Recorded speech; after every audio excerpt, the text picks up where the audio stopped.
kumain ka ng marami ha, para agad ka lumakas at gumalingging.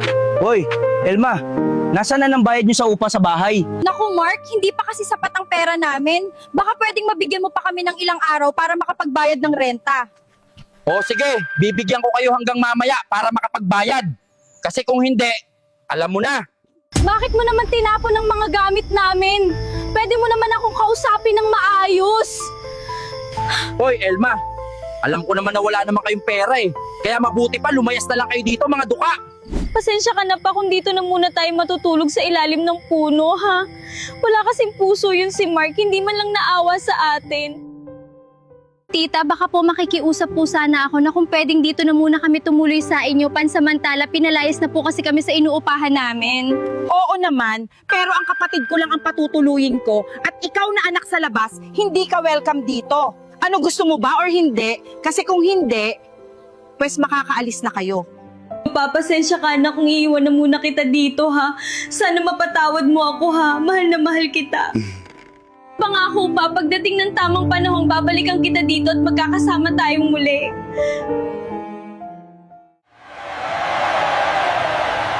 Yes, graduate na ako. Konting tiis na lang pa, magkakasama na din tayong muli. Ano ba Mark, talo ka na naman, malaki na ang utang mo sa amin, kaya sa susunod na linggo dapat mabayaran mo na to kasi kung hindi, papakulong kita. Oo, boss. Babayaran ko din agad. Kaya maghintay ka lang. Right? Good morning, boss. Hello, good morning din.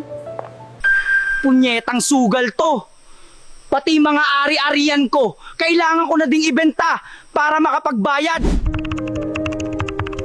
Hala, binebenta na pala ni Mark yung dati naming inuupahang bahay. Bilhin ko nga ito. Hello ma'am, kayo po ba ang bibili? Oo, ako nga gusto ko yung place na yan. Opo, overall po 2.5 million pesos. O sige po, kita na lang po tayo dito. Oo, sige, bibilhin ko. Bukas na bukas, dadalhin ko ang pera.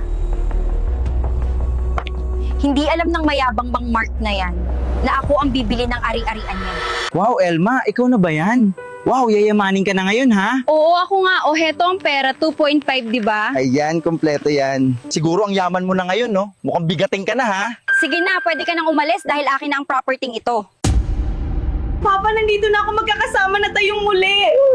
Anak ko, na-miss na kita. Papa, nakakapagsalita ka na? Oo, anak ko. Papa, simula ngayon, hindi na tayo maghihiwalay. Tita, maraming salamat sa pag-aalaga sa papa ko. Nag-iwan po ako ng 10 million pesos sa loob bilang pasasalamat. Sige na, makakaalis na kayo. Huwag ka na magpapakita sa akin, anak sa labas. Yes. Ang dami ko ng pera, lalo na akong yayaman nito.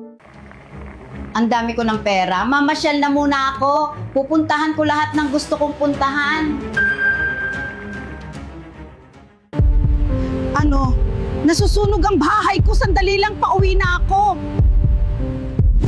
Diyos ko ang bahay ko. Anong nangyari? Bakit nasunog ang bahay ko? Bakit po kayo nandito, di ba? Sabi niyo sa akin, ayaw niyo na ako makita. Elma, sana mapatawad mo pa ako sa lahat ng nasabi kong masakit na salita.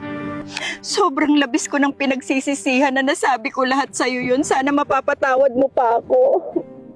Pinapatawad ko na po kayo, tita. Lahat naman po ng tao nagkakamali. Ang mahalaga ay natuto na kayo sa mga mali niyo at welcome na welcome po kayo dito sa bahay ko. Salamat, anak. Salamat, Elma. Napakabuti ng puso mo.